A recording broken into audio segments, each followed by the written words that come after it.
Hi, I'm Ann Rieselbach, Program Director of the Architectural League. Welcome to the third set of presentations by the League's 2024 Emerging Voices. First of all, some thanks to the generous sponsors. Once again, on behalf of the League, I'd like to sincerely thank the series' longtime supporters, Elise Jaffe and Jeffrey Brown. We were all deeply saddened by Jeffrey's recent passing and will profoundly miss his enthusiastic presence at this and so many other League events. Additional support for the Emerging Voices program is provided by public funds from the New York City Department of Cultural Affairs in partnership with the City Council and by the Next Generation Fund of the Architectural League, supported by a group of past Emerging Voices and League Prize winners. Architectural League programs are also supported in part by public funds from the New York State Council on the Arts with the support of the Office of the Governor and the New York State Legislature, as well as by the members of the Architectural League. Please consider joining the League. You can find membership information on our website. The Emerging Voices program was launched over 40 years ago during the League's 1981 centennial celebration, renewing, in the spirit of the League's founders, a commitment to recognize, nurture, and share innovative work by young and emerging architects and designers. Each year, a jury comprised of a small group of past emerging voices, alongside a combination of curators, journalists, and educators, selects 8 practices based in the United States, Canada, or Mexico. The 2024 award spotlights individuals and firms whose work addresses pressing contemporary issues, from climate change and resource extraction to social inequities and exploitative practices, with a distinct voice that has the potential to influence the disciplines of architecture, landscape architecture, and urban design. The jury reviews portfolios from an invited group of candidates who have a significant body of realized work and considers their accomplishments within the design and academic communities, as well as in the public realm. To learn more about past and recent winners and their work, including lecture videos and interviews, please check out the League's website. This year, the jury reviewed truly accomplished examples of work that represented the breadth of contemporary architecture practice during the 2-step process of selecting this year's winners. First, evaluating work and design statements from about 50 firms to create a short list of candidates, and then reviewing more extensive portfolios from about 20 finalists in the process selecting the winning firms. We are grateful for the time, expertise, and enthusiasm of the 2024 jury, Ben Azasadi, Fernanda Canales, Irene Chang, Mario Gooden, Brian Lee Jr., Marie Laude Adams, David Gottschall, along with Paula Aguirre and Jess Myers, who together will moderate today's program. Paula Aguirre Serrano is a native from the Mexican United States region, urban designer, and partner at Borderless since 2016. Her design and research practice, based in San Antonio and Chicago, focuses on approaches and collaboration frameworks addressing spatial justice and equitable design while cultivating collaborative practice design agency. In 2022, Borderless was selected as an emerging voice and received the John and Catherine MacArthur Foundation Creative Placemaking Award. Jess Myers is an assistant professor of architecture at Syracuse University. She is an urbanist whose practice includes work as an editor, writer, podcaster, and curator. Her podcast, Here There Be Dragons, examines the impact of security narratives on urban planning through the eyes of city residents. Jess and Paula will introduce each firm, and after their presentations, we'll follow up with a conversation with the speakers. They will also pass along questions from the audience, which you should post in the Q&A section, not the chat section. And please also watch for information about CEUs, which will appear in the chat towards the end of the presentations. Thank you for joining us. Thank you, Anne. It's really a pleasure to be here today and also to introduce such exceptional firms. It was a great learning experience to be on this jury. It provided me with the opportunity to get a greater understanding of the landscape of fresh practices in this profession, both from the applicants and also from fellow jurors.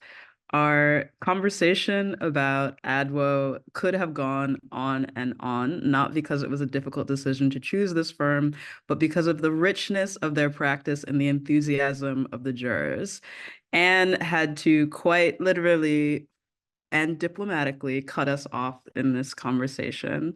ADWO is led by Jen Wood and Emanuel Admassu, and together they ground their practice in conceptual frameworks that draw from Black and decolonial studies, as well as from conceptual art, Through their work, which has been exhibited domestically and abroad in venues like the Venice Biennale and MoMA, they have created a blueprint for a practice in the business of traversing and dispelling borders, both professional and global. They investigate methods of spatial valuation beyond the nation state and beyond architecture. What compelled us the most in Jen and Emanuel's work was the dynamic connection between their deep conceptual commitments and their methods of production, which explore details as small as the links of a chain or the weave of a textile, and as large as the liminality of a Waffle House or that of the Atlantic Ocean. What was most energizing about Adwo's work was not just the rigor of their present portfolio, but the possibilities that they might pursue in the future, which was one of the ways that our jury understood the title of Emerging. In my own selfish way, I also was excited about lectures that I most wanted my own students to hear and that I would have loved to hear myself as a student. It is also a pleasure to consider Adwo a really important part of my own intellectual community. So thank you so much. And also I'll pass it to Paola for the next introduction. Thank you, Jess. I'm very grateful for the opportunity to serve in this jury, but also to share space with all the team behind this effort and learn about all these practices. As Jess mentioned, we were very impressed and really inspired by the caliber of that was represented. I'm excited to introduce my fellow Mexican architects, Armida Fernández and Enrique Flores, founders of Estudio ALA. Estudio ALA was founded in Guadalajara, Mexico in 2012, and the firm's focus on designing for industrial and agricultural context is very inspiring, very refreshing, as well as understanding their commitment to honor culture and tradition while questioning the significance of programs and methods and materials. Their work reveals a clear weaving. I think weaving is going to be something that we talk about in this conversation. They're weaving between build work, research, and pedagogy, which engage creatively with economic, social, and I would argue environmental systems. It's also very stimulating to see how they explore a wide range of topics, from spaces that address migration, emerging dwelling typologies, environmental sustainability, reuse, rehab, reprogramming, just repurposing in general, rethinking the processes of repurposing. It was incredibly joyful to review their work. I think we were just smiling as images were flowing on the screen and we were seeing them together, but particularly we appreciated the invitation to reflection, to reflect about connections, flows, relationships between cultural heritage, layers of history, and forms of labor, from reflections from the domestic to the spiritual to productive spaces. As a jury, we were struck by the beauty of their buildings. You'll get to see in a moment more, and the way they thematize beauty with the idea of making everyday life beautiful for everyone. There's strong integration of architecture and landscape, thinking of language and aesthetics. And it was particularly refreshing to focus on rural contexts, and particularly impressed by their material ethics and consciousness. We were also impressed by their approach to rethinking industrial environments. I think particularly you hear from production facilities with their mezcal plant, distribution centers, just showcasing how to bring museum-like quality to rural landscapes. In general, their practice feels clearly beyond the commercial and emphasizes a lot of intention, spatial and material poetry as a reflection of the social to the spatial implications of the work. Just in general, we celebrated the intentionality behind the work and their approach through architectural storytelling, weaving, spatial narratives, engaging the land, processes, and materials. Welcome, Jen, Emanuel, Armida, Luis Enrique. We're excited to hear from you today. We're going to hear first from Jen and Emanuel, and they're going to be followed by Armida and Luis Enrique.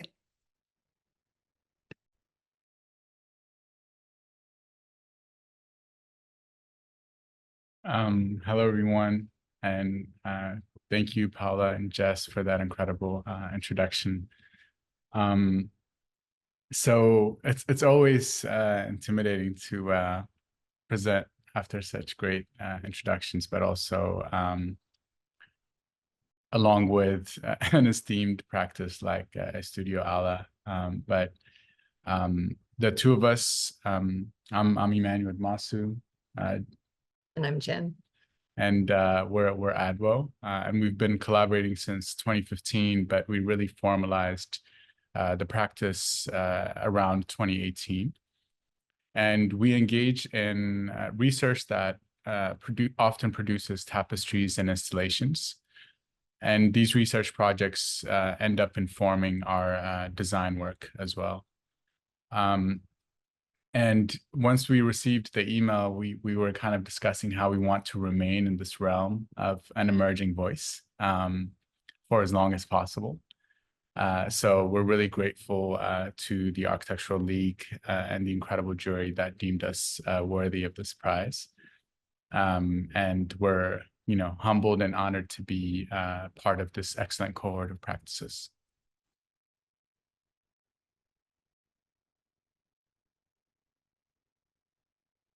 Throughout practice, we investigate methods of spatial valuation that undergird the disciplines of architecture and urban design, and how these systems of measurement are entangled with regimes of racialization, ecological degradation, and coloniality.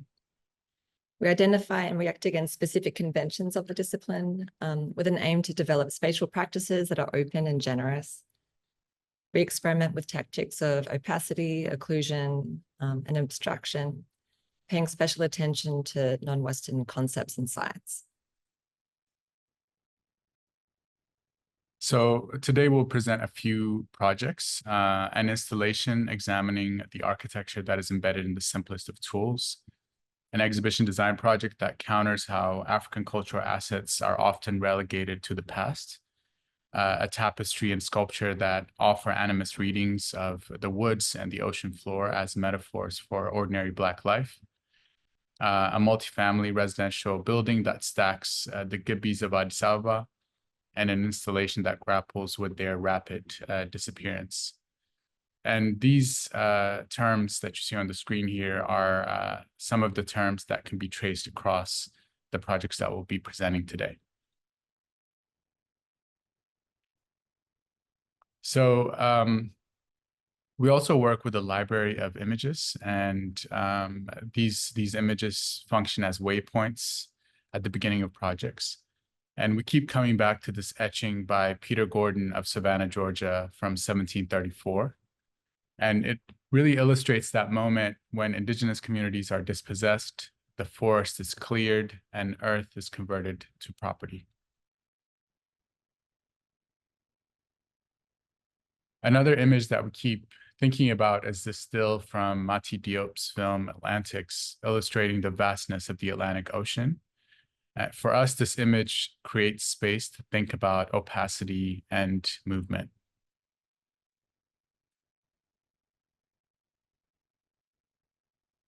Our work considers how tools and ideas travel, but also how those ideas and tools gain new meaning when they land in different contexts. Last summer, we produced an installation called 100 Links in collaboration with the Buell Center for the Chicago Architecture Biennial, which was curated by the Floating Museum. And 100 Links builds on a research that the Buell Center has been organizing around land and research that we've been developing around measuring practices. Gunter's chains and corner mounds are devices that measured and marked vast territories during the colonization of North America. The mounds were dug from 4 pits to show where the grid intersected. They also demarcated the parcels that were up for sale. And during the westward expansion of the property regime, this tool called Gunter's chain was used to measure the plots. The 66-foot chain, tagged and divided into 100 links, was able to combine decimal and English systems so that 18th century surveyors could lay out fields, farms, towns, and eventually the Jeffersonian grid. Together, these tools enabled the conversion of earth into property, alternative ways of being in the world by indigenous communities who considered themselves as belonging to the lands, or by enslaved people who invented new modes of life despite being declared property, were considered to be obstacles to this brutal dynamic. So our installation melds together these two tools, the Gunter's chains and the corner mound. And we suspended the mound so that people could walk around, under, and through it. The installation is made up of two elements, a steel rod and a steel ring. And the dimension from the center line of one ring to the next is 8 inches. This shows a diagrammatic plan of the installation, and the chain strands make a voided pyramidal mound. And in elevation suspended from the ceiling. This shows how the systems of measurement appear in their idealized form, and how they begin to deform as they move from the realm of abstraction to materialization. We worked with both digital and physical models to analyze how strategies of tensioning at the corners impact the overall form of the mound. And it was this series of paperclip models that was one of the most accurate simulations of the installation's structural dynamics. So 100 links was installed in the Chicago Room 2 at the Chicago Cultural Center. On your right is Millennium Park, and to the left is the courtyard of the building. And we had the 4 pits on the floor containing the book that was published by the Beale Center. Thousands of these steel links and rings were handmade by a Chicagoan blacksmith, Paul Russell. And these individual elements were pre-assembled into hundreds of strands to expedite on-site installation. The anthropomorphic tags of the Gunter's chain denote every 10 links or 8 feet. And these were also made of steel, but with a blackened finish. And for our installation, the tags were divorced from the chain and instead are arrayed along the gallery walls. And this is a partial interior elevation of Chicago Room 2, laying out the locations of the tags. And the array of the tags on the wall superimposes several different curves from the sagging chain aligned to the same data. And this creates a misalignment with the 8-inch unit, the chain structure. Depending on the visitor's sightline, the tags are either liberated from or contained by the chain. The hand-sized and handmade nature of the tags make visceral the connection between the dynamics of enclosure, movement, and the human body. The veil of chain around the perimeter is not tethered to the ground, so it sways as people move or brush against it. And these are some images of the installation.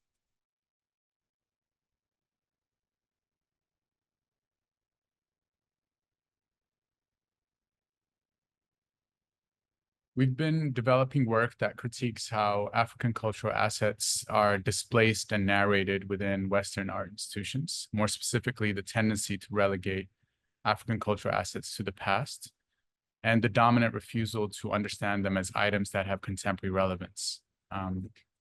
Sightlines is an exhibition featuring 139 metalworks from sub-Saharan Africa, and it was held at the Bard Graduate Center in New York City, curated by Drew Thompson. And we worked as curatorial consultants and exhibition designers. And this is an initial assemblage we made of all the works to help us get our head around the scalar and formal variety of the collection. There is limited scholarship on these metalworks. So we took a more expansive approach to material research. For example, we considered the geological constitution of the ground and how metals were introduced to the Earth's crust by meteorites.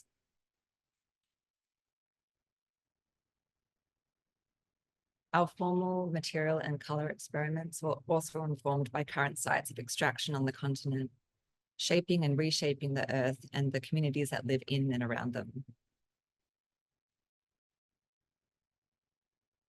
So metal is conceptualized as a bridging material between the human and the spirit world. This is attributed to its physical transformation from below ground, being brought up as ore into a prized material above ground by smelting processes. The Bud Graduate Center occupies a converted townhome on West 86th Street and has galleries spanning across 4 floors. So in response to the residential scale and narrow proportion of the townhome, we designed a long wall that bisects the townhome sectionally across 3 floors. And this unites the galleries and transitional spaces. This is an early concept plan of the 2nd floor. And this is the as-built plan. The wall provides continuity between 7 curatorial zones, and the landing and the galleries on either side of the long wall feature artworks by 13 contemporary artists.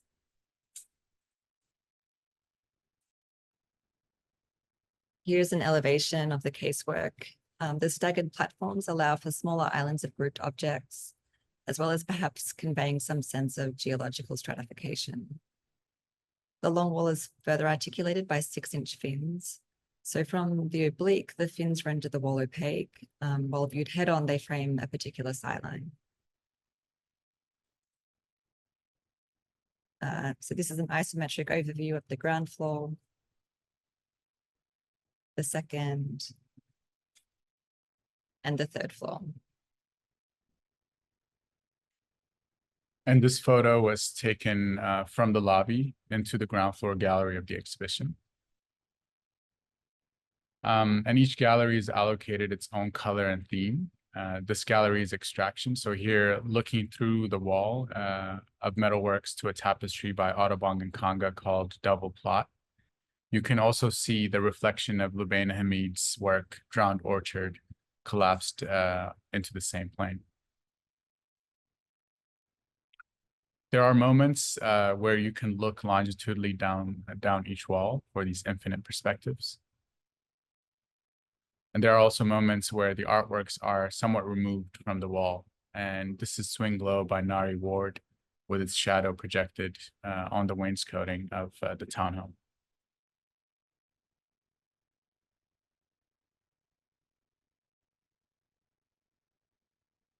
So the long wall cuts across the whole floor, basically from one gallery to a landing and into the other gallery.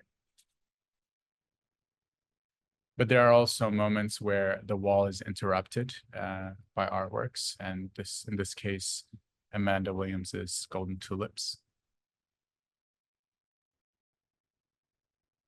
The items in the casework were configured to be viewed from both sides, and our aim was to mitigate privileging a specific vantage point and to instead encourage multiple visual associations with surrounding artworks.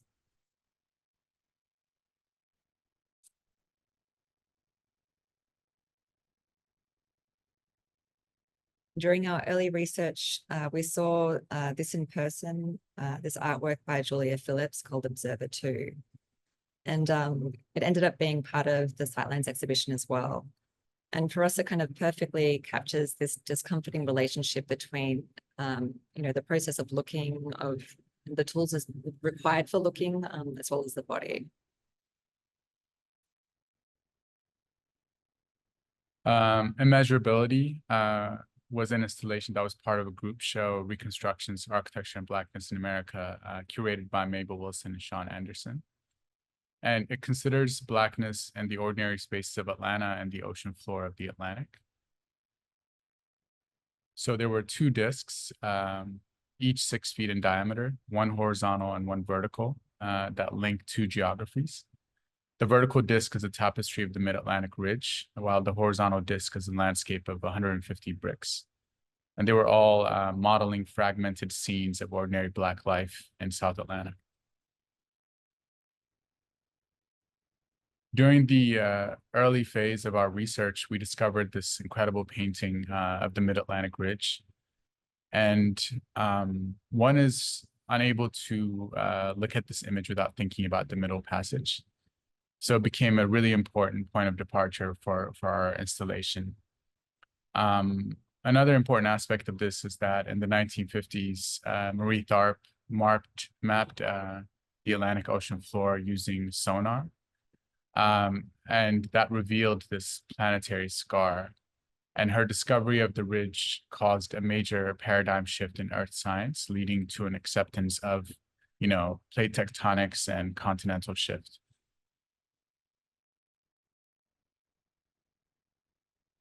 So along the Mid-Atlantic Ridge, there are thermal vents creating towers of minerals, including gold and silver, but also a magnetic black sand called magnetite. And this discovery gave our project its material logic. With the glass department at RISD, we tested magnetite sand in combination with cobalt, potash, soda ash, and frit in the kiln to determine the limits of cohesion, disintegration, density, and color. And the horizontal disc titled ATL Bricks offers these fragmented scenes of the city, and the bricks are finished with a layer of magnetite sand. As we mentioned, sonar mapping is used to image the bathymetry of the ridge. So we took this as a provocation to image the planet through its movement. For example, the movement of tectonic plates, water, wind, and people. With the previous digital image, we created this tapestry in collaboration with weavers in Belgium. This tapestry draws upon a variety of tools of measurement and surveillance, including notations from 19th century wind maps, old methods of illustrating geological relief like Hashur maps, and recent pop culture references. So from a distance, the Mid-Atlantic Ridge is the most visible aspect of the installation, but it atomizes as you move closer due to the inbuilt resolution of the tapestry. Whereas the bricks on the horizontal disc initially appear as a gray haze and gain resolution with close proximity. The production of the two discs was preceded by these image studies that explore the rituals associated with ordinary spaces like Waffle House and the woods that surround the city of Atlanta, and their hazy perception from the highway.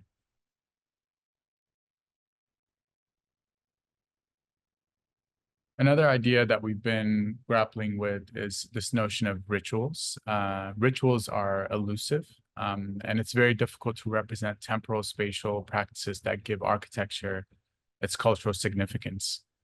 So this becomes even more challenging when considering specific spatial conditions that are disappearing or being erased. The Amharic word gibbi connotes a territory surrounded by a fence. And we've been producing a series of images that consider the value of rituals associated with these disappearing spaces in Addis Ababa. And this particular image was constructed soon after we were asked to contribute to the 2023 Venice Biennale, curated by Leslie Loco. But prior to Venice, we had developed a design project as an attempt to vertically stack the gibbis. Boli Rwanda is a 6-story residential project in Addis Ababa. And this is a diagrammatic plan and section of that project. So the Gibbi wall is stretched to the height of the building and transformed from an opaque fence into this irregularly punched screen. And an enclosed building is set back behind the Gibbi wall. So the 2-meter zoning offset creates a gap between the mask and the building enclosure. And this zone is bridged by an array of balconies. And the balconies are offset from floor to floor, forming a garden matrix that filters sunlight while also creating opportunities for neighborly interactions. And this is an unfolded elevation of the brick screen and the primary envelope of the building behind. The rendering on the left is of the ground floor entrance, looking up through the staggered balconies. And on the right shows the building within its context, surrounded by gibbies. This project is currently under construction, and these were taken during our last visit, this past January. So returning to our installation for the Venice Biennale, the city of Addis has functioned as a construction site for the past 25 years. So this image of the blue tarp tethered to a eucalyptus scaffolding is the most ubiquitous envelope found throughout the city. Eucalyptus was imported from Australia to Ethiopia in the late 19th century. And this fast-growing species fulfilled the building and firewood needs of the early years of the new capital. Since then, the species has had drastic ecological impacts, such as depleting water supplies and causing erosion.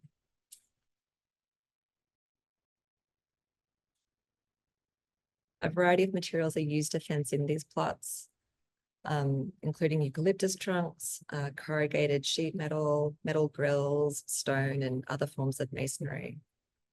And gibbies can contain houses, schools, gardens, spaces of worship, and commerce. Also, slight shifts in the enunciation of the word gibby produce different meanings. So it can also suggest a welcoming invitation or even a threatening infiltration.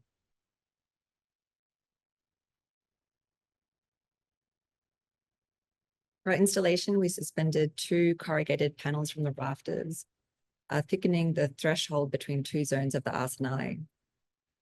An immersive space, perhaps akin to the lush interiors of the Gibby in Addis, is recreated by 2 large tapestries, which are suspended on either side of the existing arched opening. We happened to be in Addis when we started working on the project, so we went around documenting Gibby conditions throughout the city. This picture was taken at dusk in the Selassie Church Gibby, where figures slip in and out of the forested area surrounding the church building. So most people worship from within the foliage rather than inside the church building itself.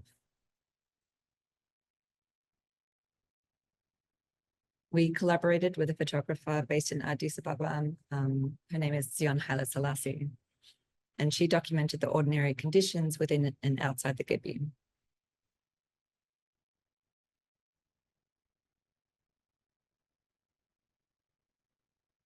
So we produced 2 large tapestries for the exhibition, each 20 feet by 10 feet. And prior to their production, we made these collages using photographs, hand and digital drawings. And this is the collage for Gibby 2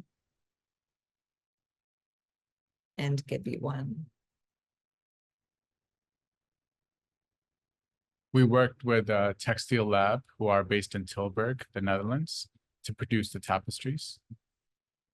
At first, we worked remotely to produce a series of samples, followed by an intensive in-person workshop in their studio. And there were thousands of yarn types from around the world to choose from, each with their own behavior that had to be calibrated with the loom. And they have this large loom that is computerized and able to translate digital images into weaving patterns. Within the medieval hall of the Arsenale, the blue tarp and scaffolding operate at the scale of the building itself, while the 2 tapestries frame a more intimate yet transitional space for people moving through the exhibition. So the tapestries were hung behind these corrugated panels, initially shielded from view. And this series shows the construction sequence of the blue wall, beginning with the primary 1.5 meter grid. Additional horizontals, windows cut out at eye level for portals to Addis, and the external cross-bracing and corrugated wall in the foreground. And this is an isometric of each side of the tapestry support wall. This is your first encounter of the installation as you move through the arsenale. And we had 10 images of gippies.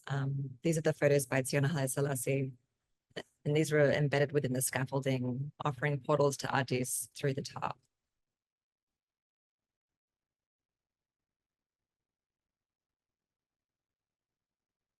This tapestry combines an image of the blue tarp with a canonical painting by Belaçu Yimur depicting the Battle of Adwa. We're also thinking about the work of Ethiopian painter Skunda Bogosian, who mythologized prayer beads used by monks in the highlands of Ethiopia to sort of think through ideas of spirituality and exile.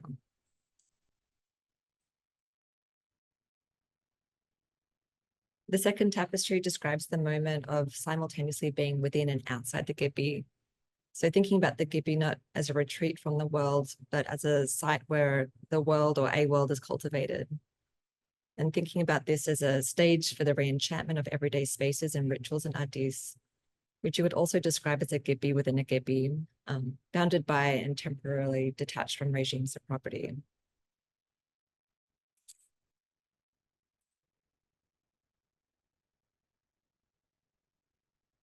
Thank you.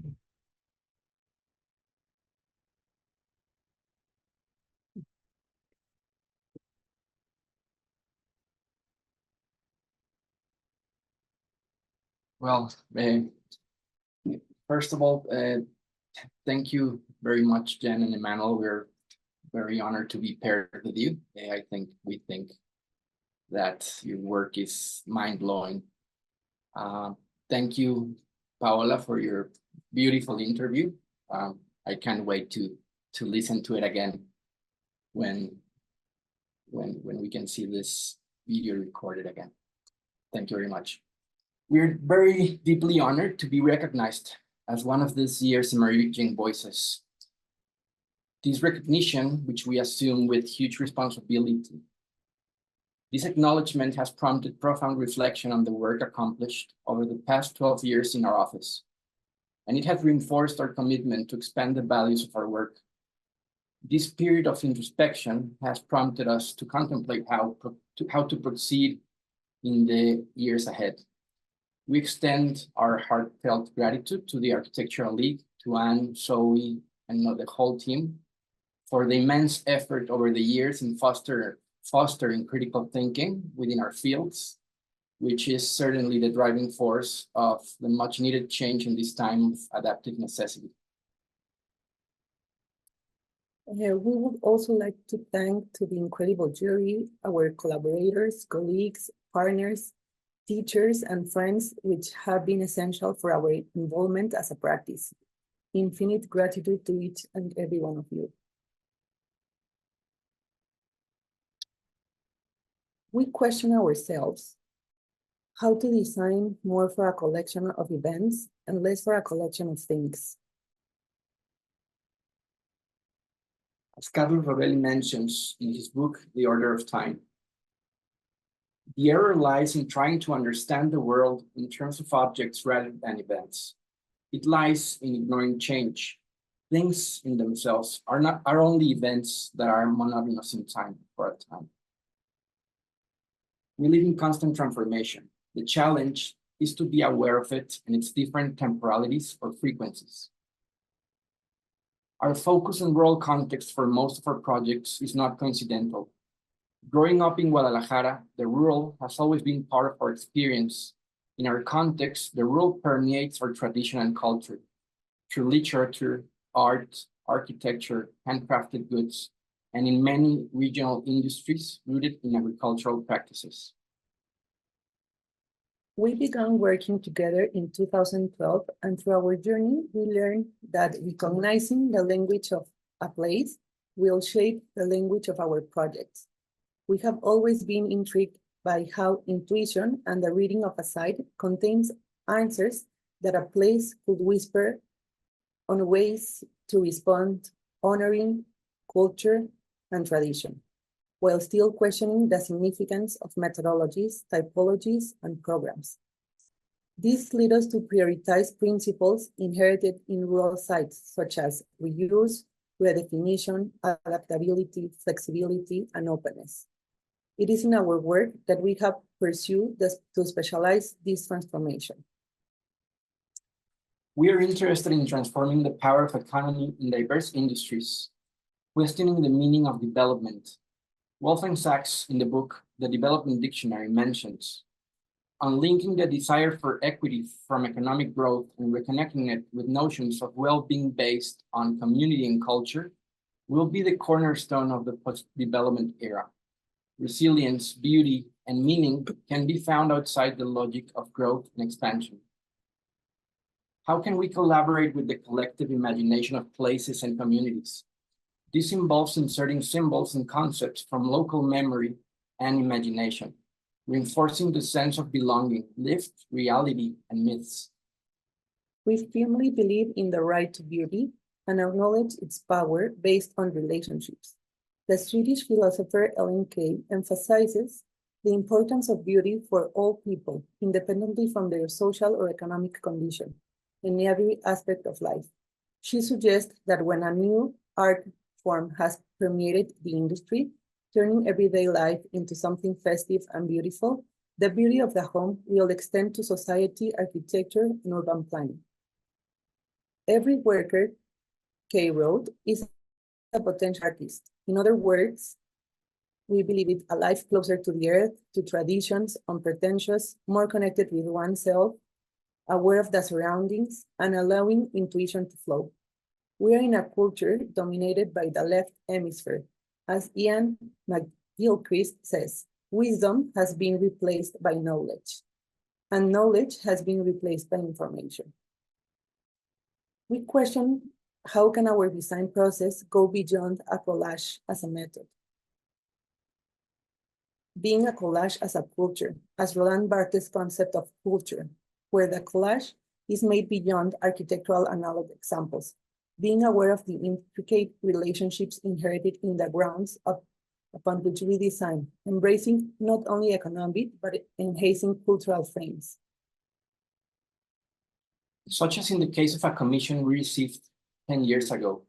We were commissioned to design a chapel inside a tequila factory. Located in the northeast state of Jalisco, this area is renowned for being one of the most religious areas in the country. Questioning the program, the spiritual and social space we designed is a reinterpretation of the mixed-use spaces that exist in older domestic and productive dwellings from the 18th and 19th centuries in this region. During that time, it was common for people to have a chapel or oratory in their own houses, adjacent to terraces and open covered spaces where social and family events were held. These spaces were flexible, allowing for separation or conversion into a single space depending on the occasion, and the area needed for religious ceremonies, sometimes even tripling their capacity into adjacent spaces. Seeking a link between the people, the building, and its surroundings, we use local materials, the adobe brick, the pink sandstone, and the clay tiles, which were no farther than 60 kilometers from the site. This allowed effectiveness in the execution time due to the effective supply of materials and the knowledge of this by the local builders. Part of the traditional architecture in the area has been built with adobe. In the tequila production process, the bagasse, which is the residue from the extraction of the juice from the agave fiber, is used along the region soils to produce the bricks, serving as a fiber to bind the clay and prevent cracking.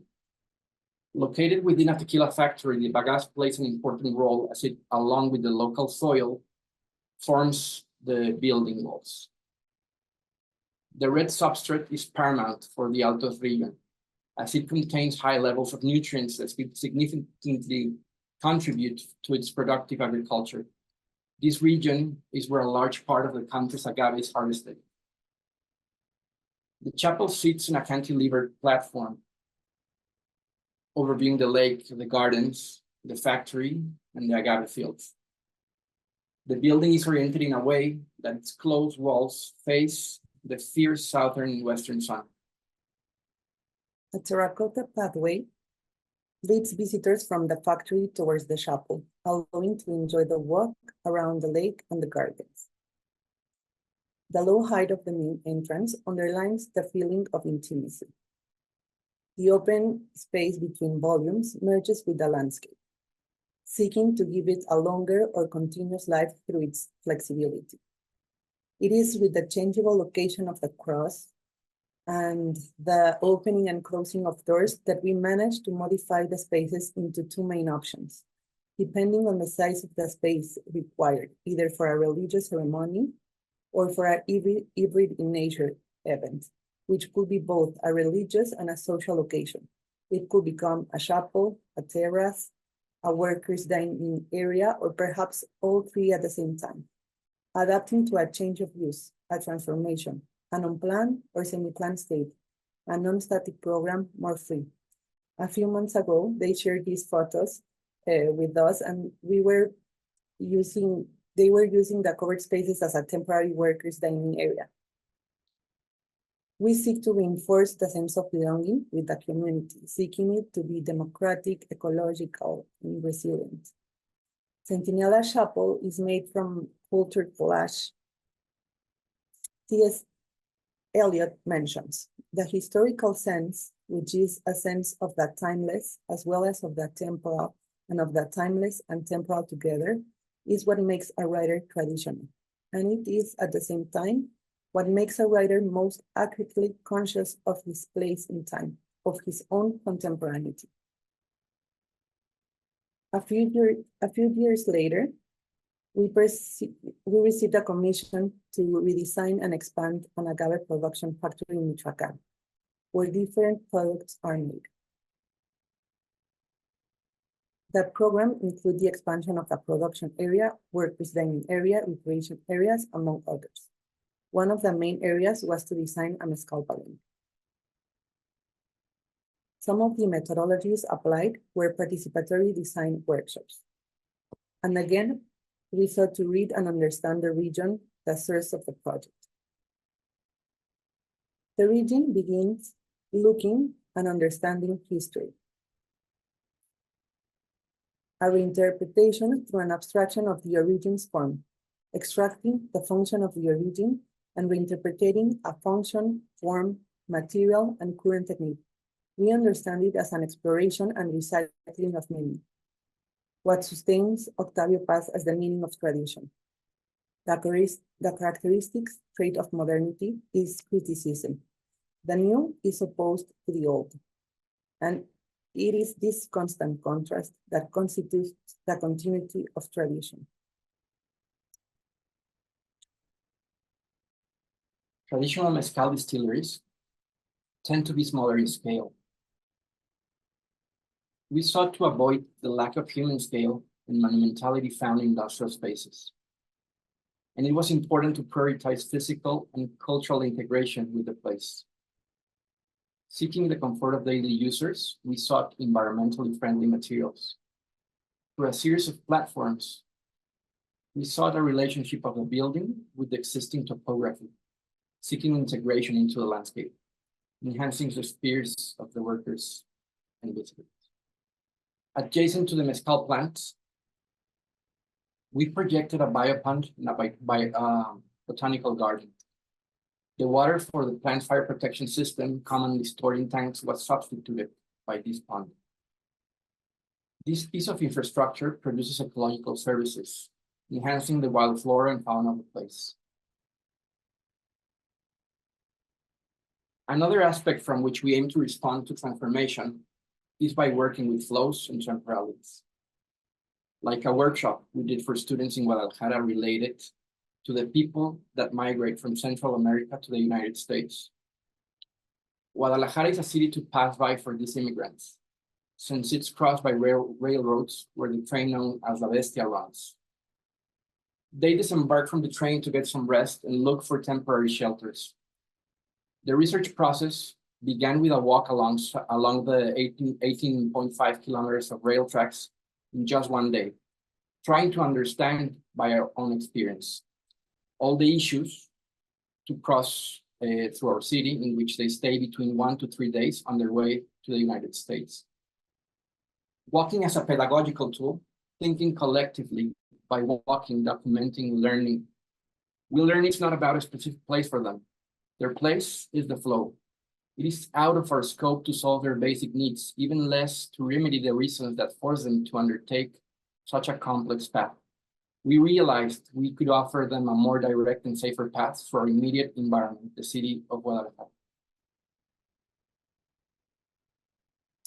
We developed a guide through a map and symbols that decreases as much as possible risk of complicated encounters in the city.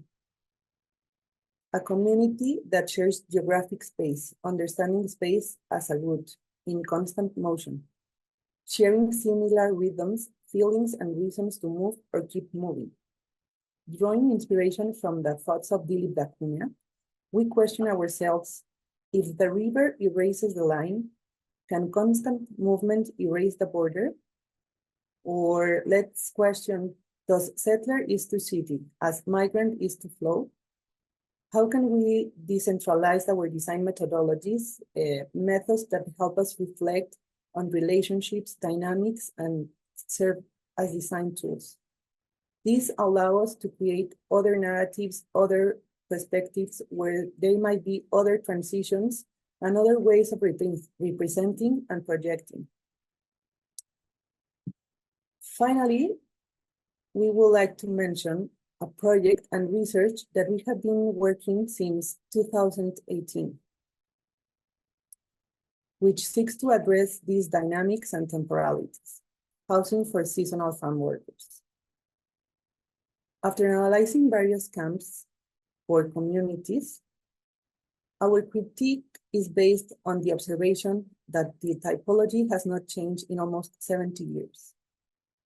It might sound contradictory, but we believe that new relationships can be generated from within the system, from the project, the sensitive, understanding cycles, by activating spatial relationships that are not visible. After designing a distribution center in Park, Texas, for an agriculture company, the company invited us to design and expand their housing for agricultural workers. Each growing season, these workers migrate to different states, including Jalisco, from the states of Tabasco, Oaxaca, Veracruz, and Chiapas. These large-scale production companies provide housing and basic services to their workers as an incentive to stay. Workers and their families reside in these camps because the closest urban area infrastructure or domestic options isn't enough or can't accommodate the number of people and their rotational needs. As the months passed, we realized that we didn't want to fall into the same mistaken patterns. The complexity of the situation made it essential for us to understand other methodologies, processes, and map out these dynamics, like this diagram that illustrates the cycles of concentration and distribution. Our project is located in the Autlán de Navarro Valley in the southern part of the state of Jalisco. A community of 365 people living in a 1.5 hectare site. To achieve a better understanding of this industry, we began our research with the support of the Harvard GSD faculty, the Penny White Fund from the Department of Landscape Architecture, our sponsoring faculty, John Peterson, and Lloyd Fellow, Mike Smith, our good friend. How can we empower the migrant farm worker? In order to understand their needs, we applied, again, different methodologies, such as participatory action research, archival work, and studio work. In this new colonization of photosynthesis, as Easterling describes it, seasonal agricultural workers navigate between two places, their place of origin and the campsite. They are one of the most vulnerable populations in Mexico. This migration has increased over time. While the population in Mexico has doubled in 46 years, the population of seasonal agricultural workers has multiplied by 5. A large percentage of this population are indigenous. The production of tomato is one of the most common products in this greenhouse industry. According to Insterling, the greenhouses are the cruises of the tourist world. They have made the agricultural industry into a mobile territory. It is not only a formula for the growth of plants, but also for the growth of urbanism. In this transect of the region, we can see the layouts of different camps. The population of the camps ranges between 300 and 1,500 people. Well, with the company we are working with, they have 2 cycles of production for tomato per year. And it was important to understand what these cycles involve. The extension program includes the design of housing, education spaces, recreational areas, and public spaces. Beyond addressing basic architectural needs, we have learned from the community. It is their knowledge of the land, agriculture, and the specificity of the landscape, something they immensely treasure. As we made more research, more questions emerge. Why do they migrate? How can transforming the space improve their way of life? Why can't they rent a house in a nearest town? How can this camp not be a camp? And through understanding the language of farm workers' human mobility patterns, our aim was to identify needs and factors of this flow, and to analyze the different fragments that construct the territory of multiple flows that dominate the itineraries of this population movement. Analyzing schedules through the day, through the domestic space, domestic and collective spaces, and collective space, we aim to think it more as Richard Sennett's model between open and closed form, where in one form people can participate, while in the other they cannot. This invites us to think how the seasonal farm workers' housing typology can be more open, more porous, uncontrolled, open-ended, and with multiple functions, more connected to the closest town, less isolated, more as a prototype, less as a type form. These are spaces where we believe transformation can thrive, both within them and between them. We envision the blank area as a boundless realm of opportunity, viewing the program pieces as a very versatile toolbox to navigate within this typology and its diverse existing conditions, where people have the possibility to own space through family gardens, for example, that can have a palliative effect and produce a sense of belonging, offering them activities for leisure, commercial services, tools to strengthen education, culture, and identity, making them own the place they inhabit physically and symbolically. The ethnoscape, according to Apadurai, is the landscape of persons who constitute the shifting world in which we live, the human motion. These moving groups can never afford to let their imagination rest too long, even if they wish to. How can we design a system as a space of flows? The need for a more dynamic spatiality. How can we specialize this transformation? Addressing the relationships between the farm laborers, the living space, and the landscape could become a major agent of social and spatial transformation. Keller Easterling, in her book Extra Statecraft, The Power of Infrastructure Space, says, "It is not the medium, but the message. It is not the pattern printed on the fabric, but the way the fabric moves. It is not the shape of the game piece, but the way the game piece is played. It is not the text, but the constantly operating software that manages the text. It is not the object form, but the active form." It is important to constantly question the meanings, relationships, and actions of what we do and what surrounds us. Being aware of this constant transformation, and in one way or another, attempting to spatialize it.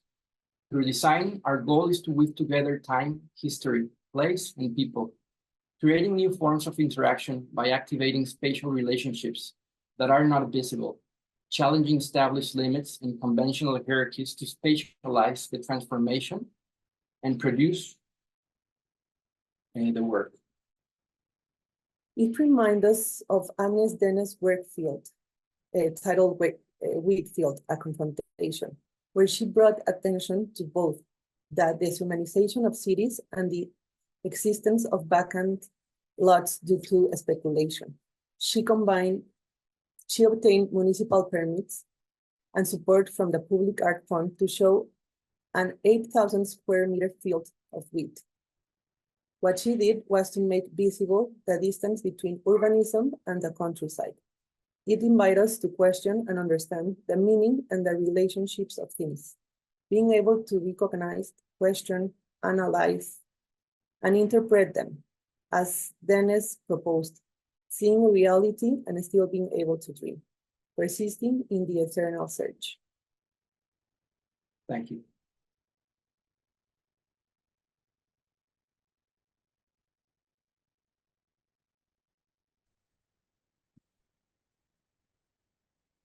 Thank you so much. This was just incredibly inspiring. We are going to miss Jess for this Q&A. She has to go back to teaching.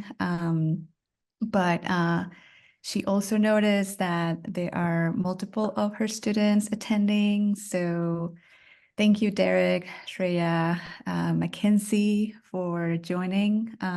This is very, very exciting to have, young designers in the making being part of these conversations as well. So thank you everyone for being here. Just a quick reminder to add your questions in the Q&A chat. And I first of all just want to reiterate how inspiring seeing these two practices, sharing like this space, but also having you in conversation. So I just want to start with one quick question around, connections. You all talk about connectivity between research, interpretation, representation, prototyping, storytelling.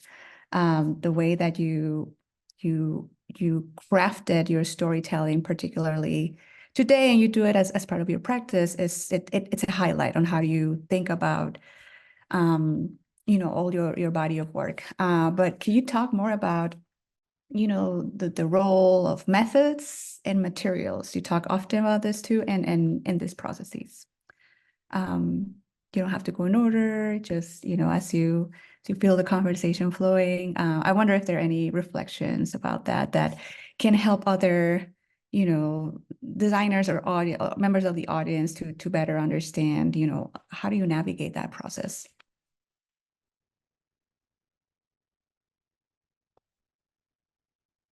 Maybe start with Estudio ALA, since you guys are just finished.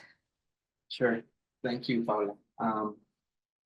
Well, yes, I think this thing that we always realized, we started working with more, I don't know if you call it conventional architectural projects, but the point is that very early, we realized that those tools, representational tools for methodologies, weren't enough for revealing this movement, this flux, this situations that we actually believe that it's where actually architecture or design or landscape architecture or any of the disciplines that we talk about in this forum about.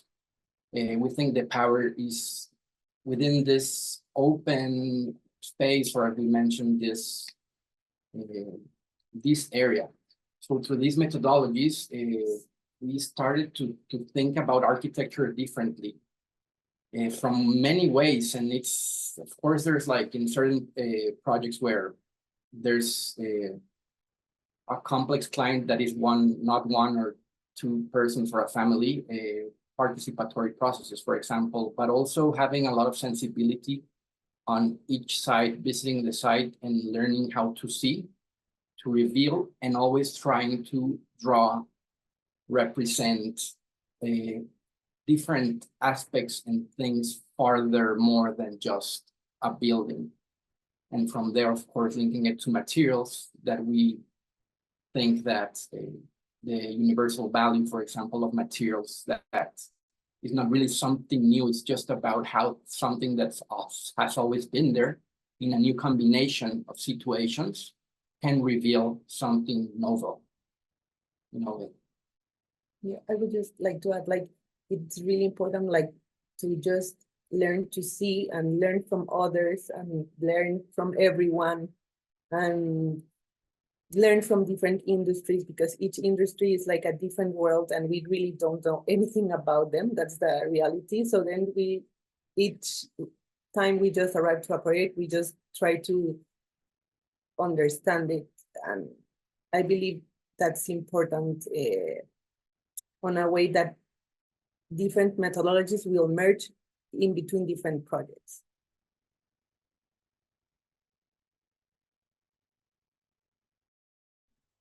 Yeah, I think, I mean, it's very similar to for us as well. I think for us, you know, the ambition is always to find ways to communicate the politics behind the work. And sometimes that's really challenging when it's client commission.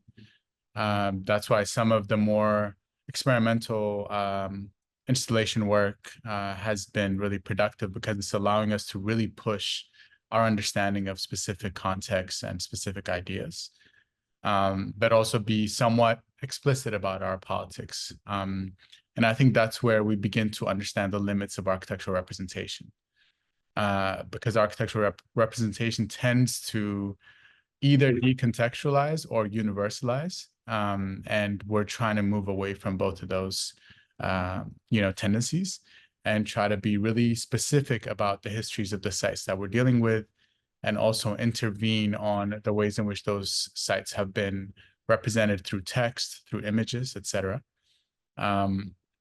So yeah, like I think similarly to Estudio ALA, we're really trying to challenge the way we see the world. And hopefully that is producing the work, you know, both in the realm of research, but also design. Yeah, I don't have much to add except that, you know, when you present kind of your practice in these kind of forums, it looks more linear. The kind of like you develop a concept and then you find a reference and then you write something and the narrative kind of like builds from there. But obviously in reality, it's very messy and a lot gets discarded along the way. And often the best precedents don't come from architecture, because yeah, architecture is oftentimes not the best way to approach a problem or an idea. So yeah, and like Studio ALA mentioned, like yeah, just thinking outside of the discipline, sometimes it's a song, an artwork, a landscape. So. Thank you. We're starting to see some questions from the audience, and I'm always, you know, interested in origin stories. I know a lot gets edited to get these presentations to a very succinct narrative, but you know, there's curiosity about how did you each meet and find out you had the same vision to start your respective practices. Maybe start with Emanuel and Jen, since you just finished that. We met at grad school, and we were friends, but we didn't collaborate really. And then Until 3 years after grad school. Yeah, we reconnected and then tentatively started working on a few competitions together to fill each other out. And we each passed, so we decided to start a practice from there. The only thing I would say, though, we definitely don't have a shared vision. So like we have very, very different sensibilities. And the work is richer because of the friction, you know? And I think we figured out, I think the methodology for the most part is really about finding ways to resolve the differences between our approaches to the work. I was gonna mention that I doubt, you know, a shared vision is generally what creates complex work, and I'm glad that you addressed that. What about you, Armida and Luis Enrique? Well, we start working together after 1 year of knowing each other. We are a couple. And then after a year, we start in a way very organic. We have been growing and learning and practicing in a very organic way and through different perspectives, and at the same some similarities is where these conversations arrived. And there was really something really I can say probably that common denominators we have both were like this interest of understanding the sites, of going around the city, but really in a very sensitive way, local. You can learn from a trip that you can go 30 minutes away. And so we have, and we learn together that part, but at the same time, through our different backgrounds, we have been in a way learning from each other through the years. And each one with their own perspective, but at the same time, I can understand what Emanuel mentions in terms of frictions, because then you have a conversation or a conceptual meeting, and it's impossible to avoid these frictions, but it's what really, I totally agree, what pushes the project sometimes is not enjoyable, because it's it's hard sometimes, probably it happens to you as well, but I believe it's what it makes it special. Yeah, I think what Emanuel said is like maybe the key to the answer now. Of course, maybe in our case, we share like goals in common, but actually, the reason that we started being together through all these years is that we had like different perspectives and ways of things that complemented each other. So of course that means during the process, even though as Armida says, it's not easy, because if it was easy, it was probably not very productive either. But that kind of differences is what make the complement, again, of course, towards a common path or objectives maybe. Yeah, I appreciate this responses, and I often talk about the value system that is aligned. The projects and the visions could be different, but the value system, which strongly resonates in each one of your practices. So I wanna switch to move us into a related question, and then I'll go again and select something from the audience. But both of Adwo's interest in animism, ritual, and Estudio ALA's interest in beauty imply a kind of glancing interrogation of spirit, that of place, of land, of more than human subjects. So would either or both firms would like to reflect on how this intangible spirit forms a component or not on your of your conceptual interests?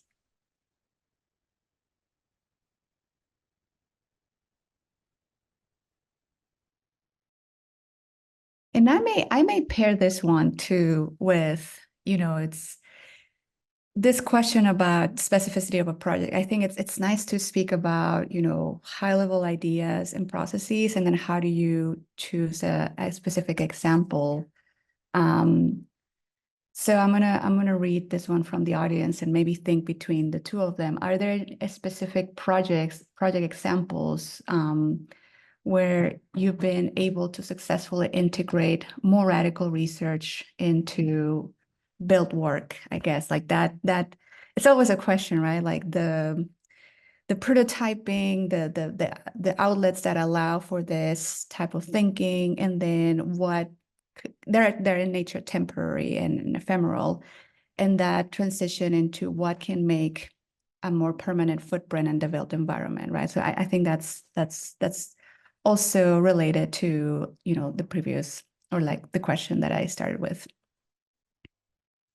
Yeah, I mean, to answer the first question around animism and spirituality, we have a set of references that we always talk about, but one is by a scholar called Harry Garuba, and he talks about animism as a form of re-enchantment of the everyday.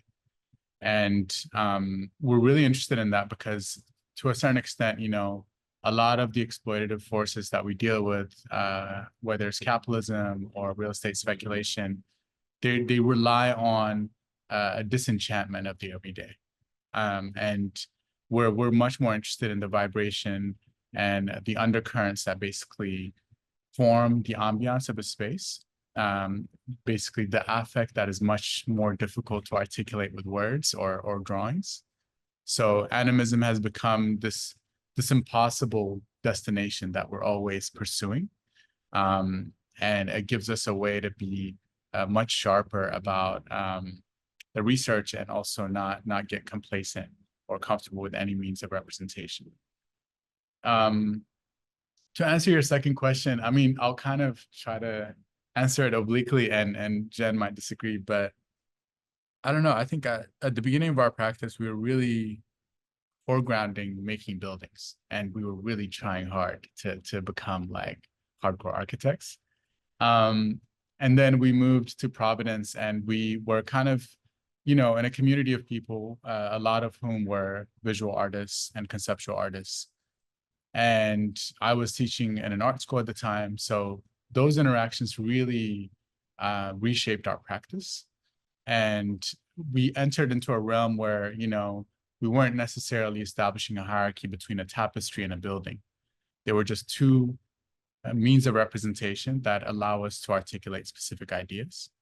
So we're actually very, very comfortable in operating within these realms of temporality. And I think there's a certain dominance of like this obsession with permanence that we're also trying to critique, you know, and a lot of the research we've been doing recently around preservation practices in museums, it's always this obsession to make things last forever. That ends up, you know, injecting cultural artifacts with toxic chemicals, etc. So we're trying to stay in this realm of temporality where ideas flow out of the practice and they appear in the world for a limited amount of time, and then eventually they disappear. I don't know if you agree with something. No, I agree with that. I feel like a conversation that's kind of animated our practice, like from the beginning, is like how, like, what are the politics of drawing something, of making something plain? And I feel like, you know, the conventions of like our discipline is to like in black line draw the thing as it is, as a kind of, you know, artifact, a fixed artifact. And I guess we've been trying since then to try and find alternatives. And I think that kind of like connects to this idea of like, how do you draw a ritual, or how do you sort of connect to something, yeah, to some like energy that animates the environment outside of the actual building. Yeah, well, I'll try to do my best then. With the first Paola, with your question about animism, ritual, interesting, beauty, and all of this. Since we started, we thought that, well, we started very young. We started like, I think we had like, when we did the project of the chapel in the tequila factory, we had like 26 years, no, 25 years old or something like that. So we obviously, and we knew, and we were not upset about, we had no experience, right? We had no experience at all. It's obvious. I don't know why they hired us. Obviously, I don't know. Nobody was expecting that we actually had the experience. We were like kids.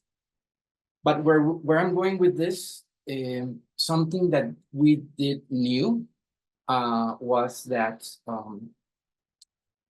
being connected to that specific environment and creating links with the existing, that had to be in a way, from our perspective, taken to a level of value where we think it had always been, but maybe during time, people, societies, communities get distracted by external or references and so on. And we thought that there's a certain level of value and beauty in things not related to cost or anything like that, but rather to something that really belongs to a place and something that we are interested and we have recognized and we aspire in the work is that the project feels connected and links to this much more ephemeral, maybe fluxes, things that really make it part of the situation, the context, the landscape. And in that way is that we think that we can aspire to talk about beauty, for example, on how really the building becomes more like a tool or an instrument that visualizes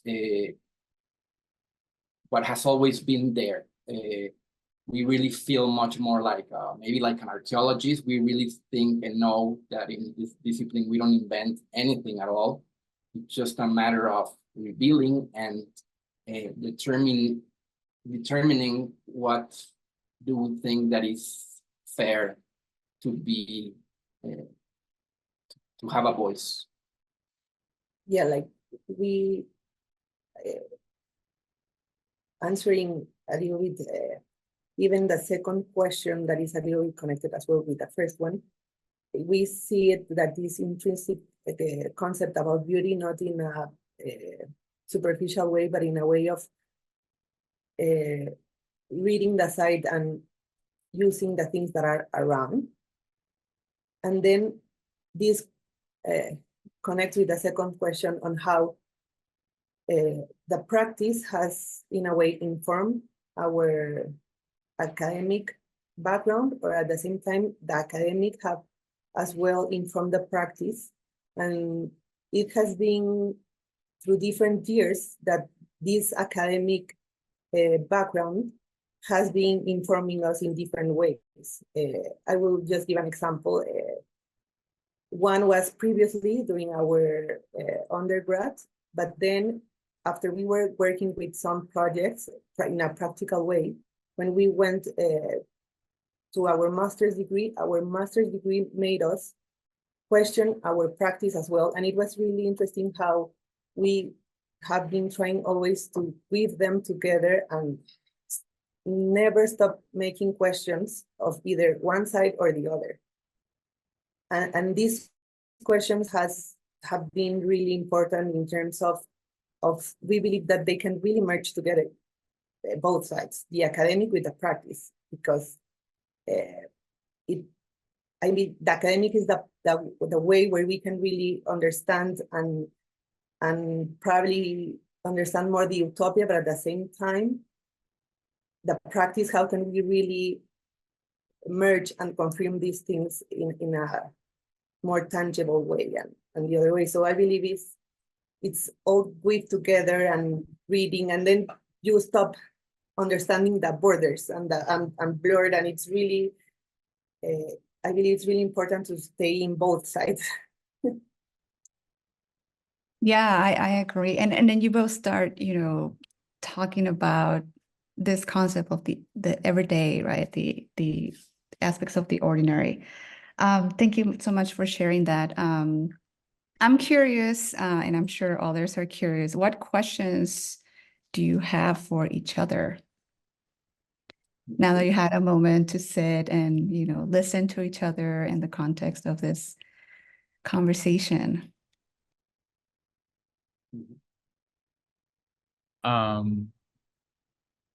So I guess we were wondering if you could speak, and you guys addressed some of this already, but if you could speak a little bit about aesthetics and subtlety, because there's a certain aesthetic consistency in the work, and it always seems to be extremely well calibrated to its context.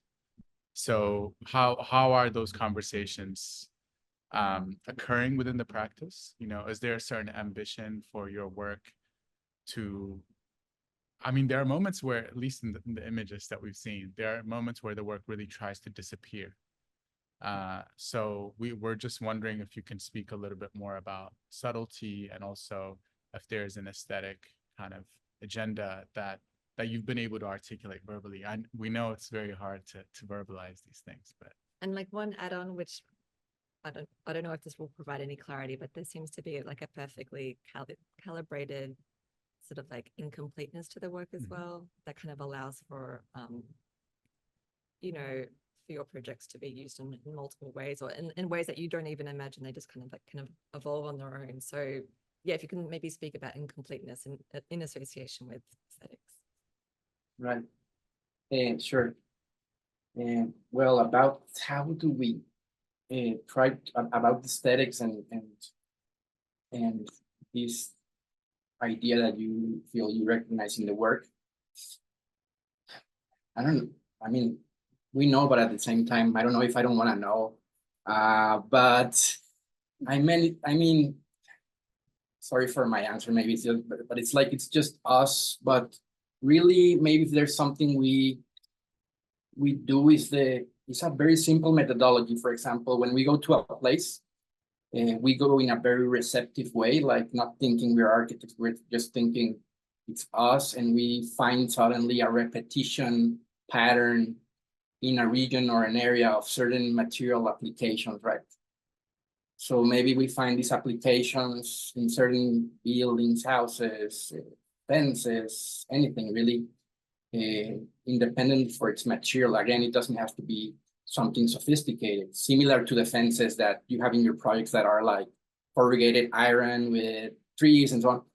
Anything, we have no distinction for that kind of thing. But what we do is looking at those aspects and trying to filter what we think is the most, I don't want to say real, but the most capable of transmitting the essence of a place through the material. So we always aspire to find, like, in every place we go, these one or two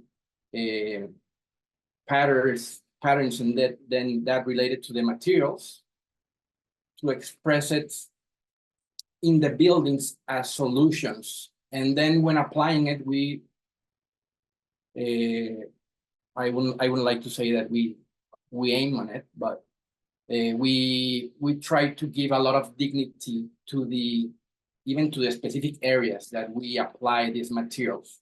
If it's a single application of a single stick, but we know that something simple, beautiful, and powerful, when it's multiplied exponentially, can have an immense power of communication and empathy towards a place and people.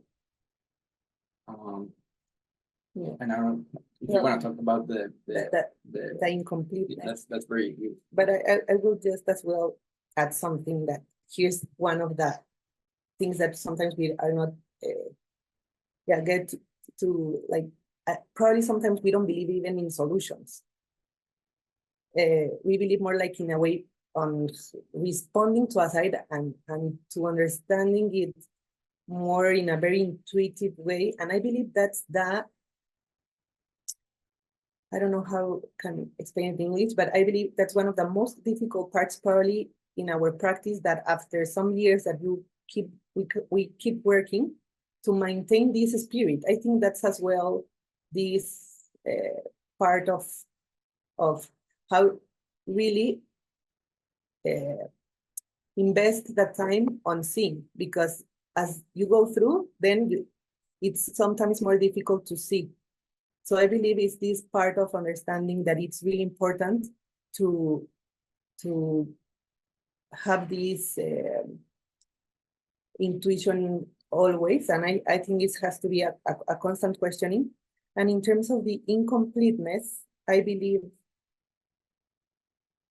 it usually comes through analyzing the different projects we go into. I would just give an example, like either in mostly all of the projects, we try to really understand more than the history a lot, the traditions a lot, but as well, we put the same importance as the systems as well, and how these systems work together, and we really try to talk with the people that they have been working there, and to really, from there is where we try to understand this incompleteness, because then we question ourselves. For example, in the chapel, they just ask us for a chapel. They just ask us for a religious place. They didn't ask us for a social or even a dining area. Like, so in a way, by understanding their needs, it's where it comes, and we try to respond to this incompleteness. I don't know if I'm answering the question, or even, yeah, like in the farm workers' housing is as well. Like, is it complete? Because we investigate and it's impossible to have it completed. I don't know. Yeah, well, here goes our question. I mean, it's like partly a question. We want to just hear more about the inputs behind your work. The original question was, could you please share your thoughts and approach to the universal value? But then you said at the beginning that architecture is always focused on, you said the universal, and then you said the contextual, right? And you were trying to move away from that. So that was the original question, but we were intrigued to hear your ideas about how departing from specific objects, materials, and techniques transcend achieving a universal meaning. But I think the question now goes around on, we said we were intrigued to hear ideas about how departing from specific objects, but now it's not maybe departing, it's actually focusing on the actual object, which really is very interesting. But in general terms, when we were looking at the work, we were very inspired by how the work is very straightforward. And now, personally, I think we confirm that when you clarify and emphasize that actually you're focusing on the actual thing. So I don't know if I was clear, but yeah, we would like to, if you could talk about more about that. Yeah, I mean, I can start with a specific example, and what maybe similar to what you were saying about how you filter this kind of input to try and find the right thing to describe the project. And I think, for Gibby, it probably was, well, one of the things that provided that focus for us was the eucalyptus. So it's something that's it's very, it's ubiquitous in Addis. It's it's very specific to the construction industry there. So it kind of speaks to a specific locality, but then it also connects to global systems as well. It connects to it connects to Australia, obviously, where it's from, and what were the relationships that fostered that kind of exchange. And then it, the construction industry in Addis is so connected to the Chinese Belt, Chinese Belt and Road Initiative. So I guess we try and find a material that provides focus, but then also connects to what's happening globally, not as a universalizing kind of tool or whatever, but something that kind of shows its connectedness to other locations. Yeah.